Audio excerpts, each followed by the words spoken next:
നിങ്ങളിപ്പോൾ കാണുന്നത് ഒരിക്കലും മരിക്കാത്ത ഒരു ജീവിയെയാണ്, ലോബ്സ്റ്റർ.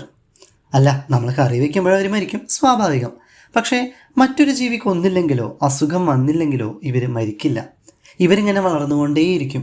വലുതാകുമ്പോഴും ചെറുപ്പത്തിലെ അതേ എനർജി തന്നെയായിരിക്കും അവർക്ക്. വലിപ്പത്തിനനുസരിച്ച് ഭക്ഷണം കഴിക്കേണ്ടി വരും. അങ്ങനെ വലുതായി വലുതായി ഇരപിടിക്കാനും വയറ് നിറയ്ക്കാനും ഒക്കെ ബുദ്ധിമുട്ടാവുമ്പോൾ അവർക്ക് ജീവിതം മടുക്കും. അങ്ങനെ ഫുഡ് കിട്ടാതെ പട്ടിണി കിടന്ന് അവർ മരിക്കും, അല്ലെങ്കിൽ സ്വയം മരണത്തെ ഏറ്റുവാങ്ങും.